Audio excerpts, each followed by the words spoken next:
Nah kemudian ketika anak ini memasuki ruangan tersebut, tempat sidang tersebut, syekh yang mengajari dia juga dosen yang sangat ternama di kampus tersebut atau di tempat tersebut. Sontak dia terbangun ya, dengan spontan dia terbangun menghormati si anak muda ini.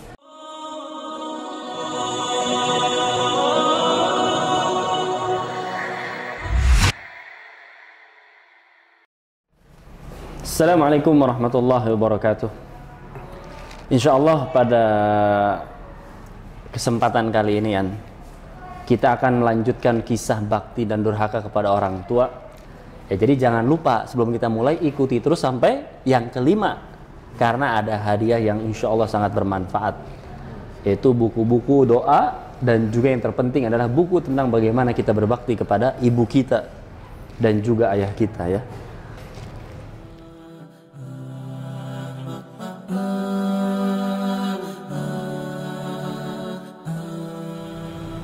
Nah kisah ini menceritakan tentang bagaimana doa seorang ayah yang diijabah oleh Allah Subhanahu wa Ta'ala, karena begitu sayangnya seorang ayah kepada anaknya. Kalau pada episode yang kedua itu doa anak yang durhaka kepada ibunya karena dia tidak memenuhi panggilan ibunya. Jadi doa ibu ataupun ayah sama-sama dikabulkan oleh Allah Subhanahu wa Ta'ala. Nah kita sebagai anak harus hati-hati, jangan sampai ke ibu aja berbakti, ke ayah enggak, karena dua-duanya ini tetap statusnya sebagai orang tua kita yang harus kita hormati. Kisah ini dibawakan oleh salah satu syekh yang terkenal Syekh Muhammad Al-Mukhtar As-Singkiti. Beliau menceritakan seseorang yang kehidupannya sangat payah, ekonominya juga sulit, tetapi dia tetap berbakti kepada kedua orang tuanya. Jadi seorang anak ini senantiasa dia selalu berbakti kepada kedua orang tuanya dalam kondisi apapun, Masya Allah. Dia mendapati pekerjaan yang sangat sulit, sehingga ketika dia sudah dapati hari itu pekerjaan, jadi kalau dari kisahnya dia ini diberi upah harian Jadi setiap hari dia kerja, setiap hari pula dia menerima upah yang dia kerjakan. Jadi kalau sakit dia nggak dapat upah. Kalau dia nggak masuk, berarti dia tidak mendapatkan upah tersebut. Nah setiap hari tersebut juga, ketika dia pulang, itu dia selalu memberikan hasil upahnya itu kepada ayahnya. Tapi karena dia malu upah yang didapatinya ini tidak besar, karena dalam keadaan yang sulit, itu dia berikan seperti di dalam dipan gitu dipan, ditaruh uangnya dan diberikan kepada ayahnya, atau ditaruh nanti ayahnya akan membukanya, karena dia malu kalau memberikannya langsung karena upahnya yang tidak begitu besar. Subhanallah seorang ayah yang sangat mencintai anaknya yang begitu tulus. Jadi cinta dan kasih sayang orang tua kepada anaknya itu tulus, tidak pernah dibuat-buat. Karena itu kita sebagai anak juga harus begitu kepada kedua orang tua kita. Cintanya harus totalitas. Jangan karena kalau kita ingin minta duit baru kita nurutin apa maunya bapak ibu. Tidak. Kondisi apapun kita tetap mencintai dan memberikan kasih sayang kita kepada kedua orang tua kita. Nah, kemudian kita kembali lagi kisah tadi Subhanallah tadi ketika sang ayah membuka dipan tersebut, dia mendapati uang yang diberikan oleh anaknya, Dan setiap dia menerima upah tersebut dari anaknya atau uang tersebut, dia mengucapkan Allahumma rzuqni ibni bil Quran waj'alhu fi ahlihi. Ya Allah, jadikanlah atau berikanlah rizki kepada anakku yaitu Al-Quran. Jadi jadikanlah dia orang-orang yang menguasai Al-Quran, dan masukkanlah dia ke dalam keluarga Ahlul Quran, keluarga yang memahami, menghafal, mentadaburi Al-Quranul Karim. Ian bayangin, atau para penonton bayangin, doa ini diutarakan, diucapkan oleh seorang ayah kepada anaknya berapa tahun? 20 tahun namanya. Jadi setiap anaknya ini pulang kerja memberikan upah tersebut, ayah tersebut selalu mendoakannya Allahumma rzuqni ibni bil Quran waj'alhu fi ahlihi. Jadi ayah ini selalu mendoakannya selama 20 tahun. Dia mendoakan ada gitu terus. Setiap dia pulang kerja, dia menaruh duitnya di dalam dipan, Kemudian ketika ayahnya membuka dan menerimanya, Allahumma rzuqni ibni bil Qur'an waj'alhu fi ahlihi. Terus itu didoakan. Berjalannya hari, berjalannya tahun, dan berjalannya bulan ya. Allah Subhanahu wa taala mentakdirkan hal yang lain kepada pemuda ini dari yang biasanya. Yang biasanya dia berangkat kerja, pulang, memberikan kepada ayahnya, selalu seperti itu. Pada suatu saat dia ditakdirkan bertemu dengan salah satu alim ulama yang sangat terkenal di daerahnya. Kemudian singkat cerita, alim ulama ini ngobrol-ngobrol dengannya dan meminta agar anak ini bisa memberikan waktu 1 hari saja di dalam 1 minggu untuk belajar bersama dia. Kemudian anak ini menyepakatinya, dan setelah kesepakatan tersebut terjadi, anak ini terus datang di setiap minggunya 1 kali dan belajar bersama alim ini. Sampai datang atau tiba waktunya ya, yaitu sidang untuk anak ini. Sidang yaitu biasanya kan kalau kita belajar itu ada sidang biar mendapatkan ijazah, syahadah ujian gitu ya, seperti ujian di salah satu seperti universitas gitu atau tempat yang sangat besar. Nah kemudian ketika anak ini memasuki ruangan tersebut, tempat sidang tersebut, syekh yang mengajari dia juga dosen yang sangat ternama di kampus tersebut atau di tempat tersebut.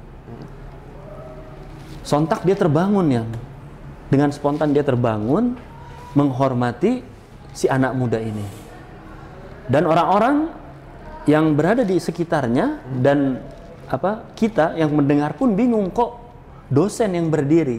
Iya, biasanya kan murid ya menghormati guru, apalagi alim ulama itu murid lah atau mahasiswa lah.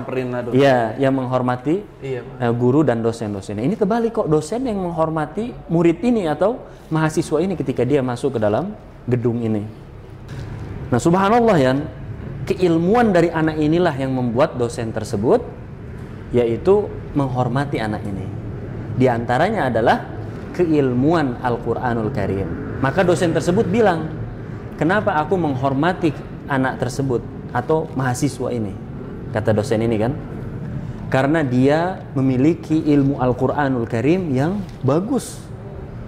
Jadi ilmu Al-Qur'anul Karimnya yang luas, baik ilmunya, hafalannya, tafsirnya, atau ilmu-ilmu apa saja. Sehingga dengan ilmu tersebutlah aku menghormati mahasiswa ini.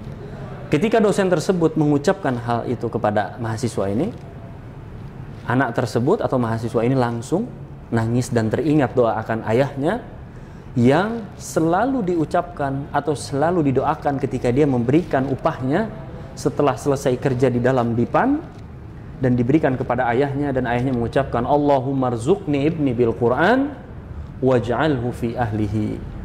Ya Allah, jadikanlah anakku termasuk golongan Al-Quran dan jadikanlah dia keluarga Al-Quran. Jadi doa inilah yang menjadikan anak tersebut menjadi luas ilmu Al-Qurannya dan menjadikan dia juga penghafal Al-Quranul Karim. Jadi begitulah yang seorang anak yang senantiasa berbakti kepada kedua orang tuanya, dan begitu pula seorang ayah yang baik dan bijaksana yang senantiasa mendoakan yang baik-baik untuk anaknya. Sehingga doa yang baik yang keluar dari mulut ayahnya itu akan dikabul oleh Allah Subhanahu wa taala, sebagaimana di kisah ini dimasukkan ke dalam keluarga Al-Qur'anul Karim dan bahkan dihormati oleh ulama yang sangat terkenal pada zamannya. Bayangin, alim ulama, orang yang berilmu pun menghormati anak tersebut karena salah satunya didoakan oleh ayahnya yang sangat dicintainya. Berarti Masya Allah ya, maksudnya itu orang tua doa ini selama 20 tahun berarti ya? Iya, dia doain terus tahun. Tidak bosan. Karena cintanya tadi ya, cinta ayah itu tidak dibuat-buat. Jadi terkadang ayah ya, ketika kita berbuat baik kepada kedua orang tua, baik ayah ataupun ibu, yang kita harapkan apa? Spontanitas yang keluar dari mulutnya itu suatu doa. Masya Allah, jazakallah khair ya, semoga kamu dan keturunan-keturunanmu jadi anak-anak yang soleh. Nah itu yang kita harapkan. Sehingga kita yang dinamakan birrul walidain itu tidak kenal waktu. Tidak hanya ada yang istilah hari ibu, hanya hari ibu saja kita berbakti kepada orang tua, tidak.